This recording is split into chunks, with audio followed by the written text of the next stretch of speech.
40 years ago, a small power plant nestled away in Ukraine would become a focal word for the world at large when it comes to the term nuclear energy for a very substantial amount of time. The effects of this disaster are still being felt even 40 years after the fact, and has caused so much irreparable damage that it may not be fixed in my generation, your generation, or even the next several generations going forward. And so, on the 40th anniversary of this tragic event, I will be going through a deep dive of what really happened during the Chernobyl nuclear disaster. And in doing so, I will actually be reviewing a show that I've actually wanted to watch for quite a while now, but never really had the chance to actually sit down and watch it. But I saw this opportunity, and I wasn't going to waste it. So, in companion with talking about what actually happened, we are going to be talking about the Chernobyl miniseries that HBO released way back in 2019. Craig Mazin, who was the man who created this, would also go on to create The Last of Us alongside Neil Druckmann for both seasons 1 and 2. So, without any further ado, let's dive into this. We're first going to talk about the episode and then talk about what actually went down. So we're going to kick things off with episode 1, which is entitled 12345, in reference to the time in which Chernobyl exploded and when the incident occurred. The episode was directed by Joanne Renck. I hope I pronounced her last name correctly. And it was written by Craig Mazin. And in this episode, it shows the initial start of the disaster. Everyone's reaction to it, from people that actually worked at the people that worked at the power plant to the neighboring town of Pripyat, where residents could see it out in the distance, and what measures were taken to stop the situation from becoming a much bigger one. I actually really liked how the episode started out. We start with Jared Harris, who plays Legasov, and we see him recording some tapes, basically talking about what essentially happened during the incident and what happened afterwards. More specifically, what happened with the people who were involved in the incident. And once he gets done, places them in a basket, hides that basket, because you have to remember this is Soviet-era Russia. If there was anything suspicious about your movements, your whereabouts whatsoever, you were most likely going to get caught. So he had to be really, really sneaky about this. And then he heads back home, sets out some food for his cat, one last drag off of his cigarette and ends it all for him, essentially, which is really really bad. Like I don't want to necessarily say bad, but like you could also see that there was a quick shot of like a rag, and you could see there was some blood on it, and it was either, that route, the slow and painful route, or quick and easy. So it's like pick your poison, essentially. But we flash back 2 years and 1 minute earlier. And I also love the fact that we see the explosion happen from afar in a house, with Ludmila Ignatenko.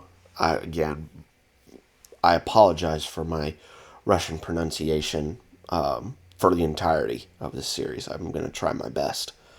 Ludmila is actually played by now Oscar winner Jessie Buckley. So, there is that. And Vasily, her husband, is played by Adam Nagaitis. Again, sorry about the pronunciation. And they see the explosion happen. Well, she feels the explosion happen, but they both see the fire on the roof and a column of light. Now, anybody that knows nuclear power, nuclear fission, you automatically know that that is a very, very bad thing. But inside of the power plant,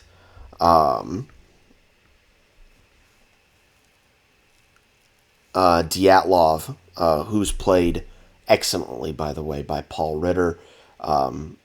He did a really good job of just being an absolute, jerk off. But Dyatlov is wanting to try and get the test back in order. But a little bit of a problem with that. There is no core to the reactor because it exploded. And as the workers are trying to figure out what is going on, we follow some of them, and you see guys throwing up immediately. You see guys with horrific radiation burns. And you just see guys just dropping like flies. On the outside, Vasily and everybody, and I do mean everybody, Pripyat, Kiev, all sorts of firefighters are called to the scene. When they get there, they notice these pieces of rock that are on the ground. Well, actually, one of them picks it up in his hand. And Vasily tells the other guy, don't mess around with that. Put it on the ground. He made a big mistake because not even 10, 15 minutes later, probably, his hand is burnt badly. It's because he picked up a piece of graphite from the core. So that is very radioactive. Really, really radioactive. But the firefighters are trying to put out the fire. There's damage control, being done inside of the building. Of course, they bring in the official heads of the power plant. I'm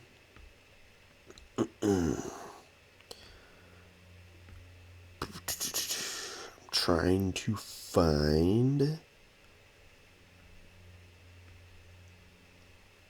where they are. Let me see here.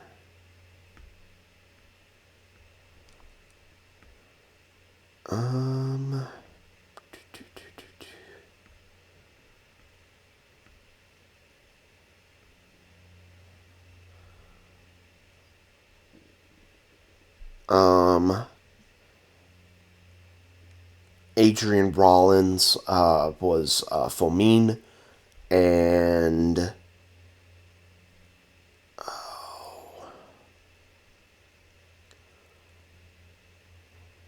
where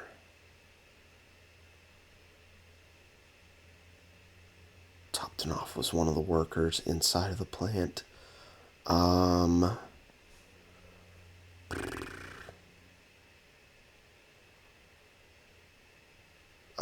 Brukhanov was played by Con O'Neill.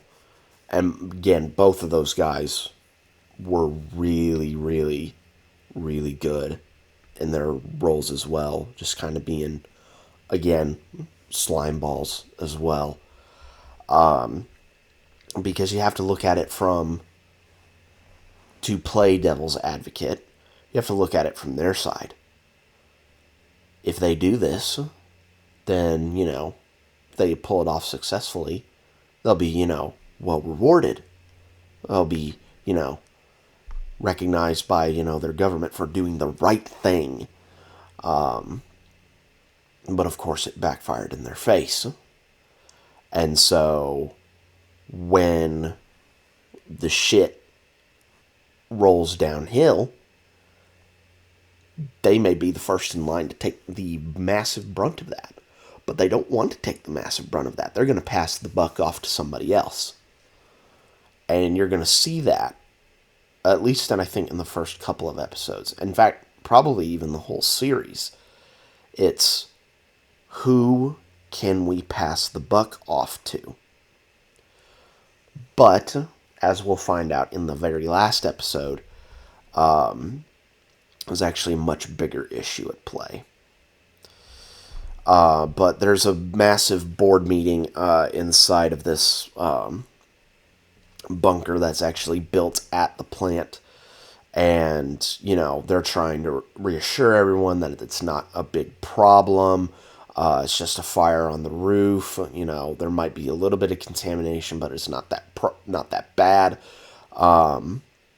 But a reasonable voice in the room, says, little contamination or not, I have kids here. I have a family here.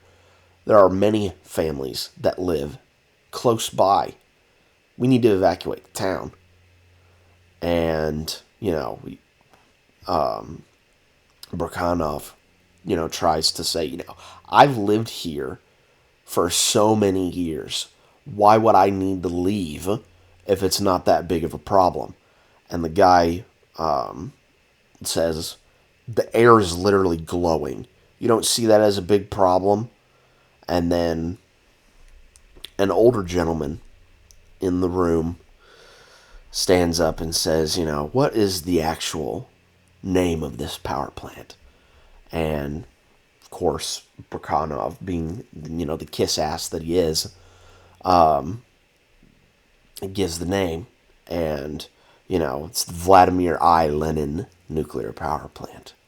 And, he says, well, Vladimir I. Lenin would be proud of every single one of you in this room. And, goes on to say, when the people that, don't work in this power plant, when the regular people start asking questions that don't necessarily involve them, you just tell them to go back to their work. He's basically saying, like, when people start asking questions about what's going on, you just tell them, it's fine. You don't need to worry about it. And basically then goes on to say, blockade in the city, no one's leaving, and cut phone lines to prevent misinformation from spreading out. Now, this is Soviet-era Russia. I need to remind you, Soviet-era Russia.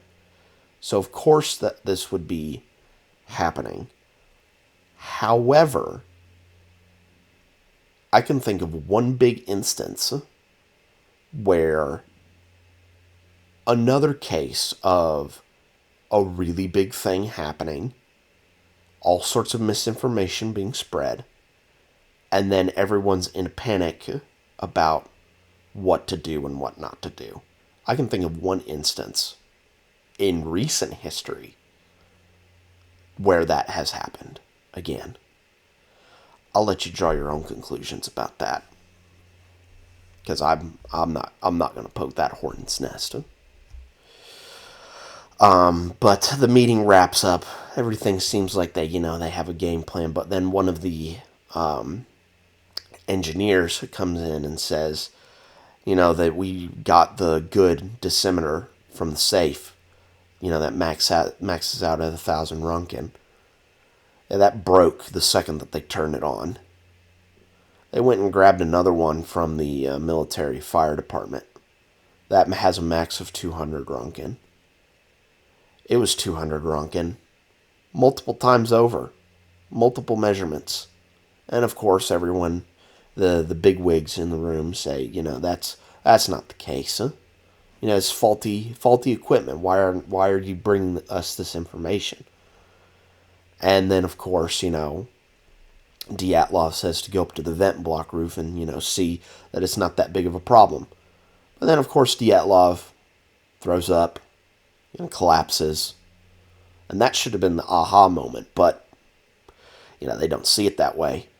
So then they send this poor engineer up to the vent block roof to take a look. And, a lot of bad stuff happens. And, in fact, lots of people are injured. And I forgot to mention this earlier, but there was a quick shot of a nurse at the nearby hospital asking one of the doctors, I'm surprised, no one's been brought in by the fire at the plant. And then she also goes on to ask the question if they had iodine pills. And, doctor would say, iodine, why would we need iodine pills? You might end up needing those just a little bit. Because then later on, you see the flood of ambulances and military trucks with all of these radiated people. It's gonna be bad. And then Legasov then gets a call from a man named Boris Sherbina, which, if you do not know, the man has a very recognizable voice. It is none other than Mr. Stellan Skarsgård. And basically gets him on a committee to try and help mitigate the disaster. And you can tell by the tone in his voice that, he is there to basically, he's the scientist there. He's basically there to, pat everyone on the ass and say, yep, data matches, and, it's all good. However, that's not exactly going to be the case. And the episode ends with people walking in Pripyat, and you just see a bird land on a sidewalk and die. Yeah, they didn't evacuate the town immediately. So all those people, kids, families, pets, mementos, their entire livelihoods gone in an instant. So let's break down what actually happened. This is from the World Nuclear Association, worldnuclear.org. And it says, the Chernobyl accident in 1986 was a result of a flawed reactor design that was operated with inadequately trained personnel. Spoilers, by the way, for episode 5, because that is basically the big reveal at the end.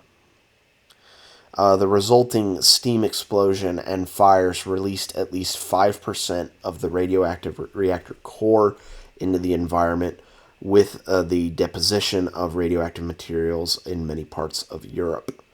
2 Chernobyl plant workers died to the explosion on the night of the accident, and a further 28 people died within a few weeks as a result of acute radiation syndrome.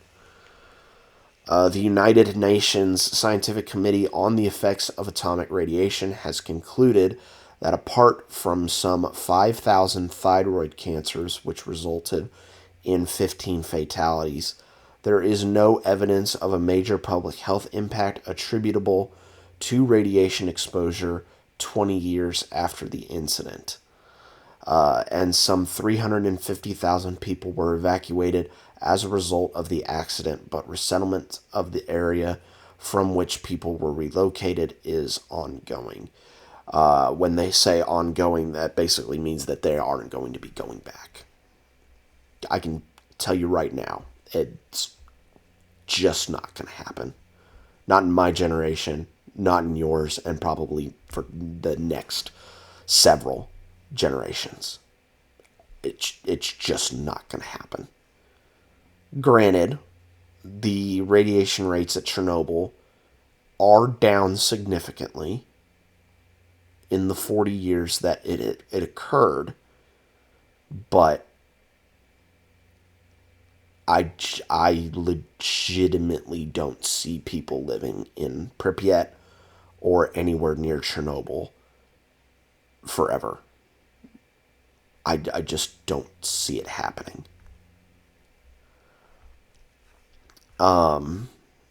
Separate some of the fact and fiction in this episode. The initial denial by Dyatlov, that was actually true. Dyatlov and other superiors initially refused to believe the reactor core exploded, downplaying the crisis and blaming the faulty equipment. That was true. First responders, the firefighters and the plant workers were largely unaware of the high radiation levels, with some sustaining fatal doses. That is according to a video on YouTube, which is entitled The Real Chernobyl Episode 1, and also reports that were cited by Medium. The radiation effects. Several men, including workers like Pereksochenko, again, sorry for my Russian pronunciation, and Kudravestev, did receive lethal radiation doses, which was noted on the Ask Historians subreddit. Some saw graphite ejected from the core, which was shown in the episode. And then, of course, just really good production detail from the cast and crew, which replicated the uniforms of the firefighters, the people that were in the control rooms, and the homemade makeshift protective gear. That was backed up by History versus Hollywood, which was another YouTube video, as well as website, as well as Vanity Fair as well. Get into some of the dramatization. So the Bridge of Death, the scene in which all of the town, maybe some of the townspeople, went to a bridge and saw what was happening, and you see the ash falling from the sky onto everybody. All that stuff is widely considered a myth, or at least a highly exaggerated one, which that is also talked about in a kind of epilogue at the end of episode 5. The instantaneous radiation symptoms. While accurate radiation sickness is accurately shown later on, some, such as the initial severe skin burns from touching the graphite, they are exaggerated to show immediate consequence, which I can understand, because I'm also a big fan of Kyle Hill's Half-Life Histories videos that he posts on YouTube. And yeah, being exposed to a very high amount of radiation isn't going to show immediately, but it will eventually show. I think they did this in the show to really convey that sense of fear. Like, we know what happens when we get near radiation, but back then people didn't know much. You have to remember, this is 1986. The only substantial other, like, nuclear incident that happened was 3 Mile Island, which was back in 79. And mind you, 3 Mile Island wasn't really that bad of an accident. It was just a lot of miscommunication that led to not even, I would say, maybe even a percent of what happened at Chernobyl. I may be exaggerating that. I don't know the exact figures, but 3 Mile Island is not, we say 3 Mile Island is really, really bad. It's really not. Compared to the scale of, even Fukushima. Fukushima is bad, but Fukushima wasn't as bad as Chernobyl. So that kind of gives you a sense of scale, really, in terms of how bad Chernobyl was. And finally, talk about the evacuation timeline. Evacuation of Pripyat didn't happen as immediately or panically as portrayed in the show. That, I think, is shown in the next episode. And if I remember correctly, I think episode 2 marks it as 72 hours since the explosion. It actually happened 36 hours afterwards. So, yeah, just a little bit of fact and fiction to go along with this. But yeah, this episode is really, really harrowing because it really kind of puts you right there in the middle of it.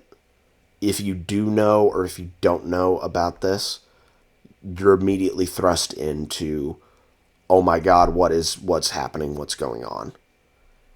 And that, plus seeing what is happening to everybody, whether it's with it being a little bit exaggerated in terms of how quickly the radiation shows, it is still horrifying to see.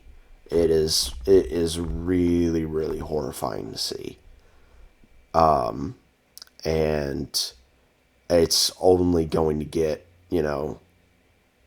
worse as we go through this. Maybe a little bit worse in terms of, like, graphic nature, in terms of the radiation burns, but even more so when it comes to the blocking of information, which is another big thing that the show kind of deals with.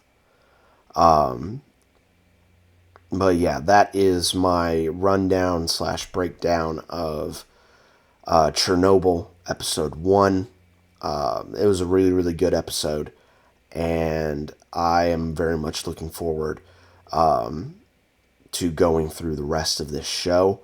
I think what I'm going to do is, this is probably going to be weekly. So be sure to be on a lookout next week for the next episode, episode 2. But we are just getting started with this. But in the meantime, guys, be safe out there, and I will catch you guys next time.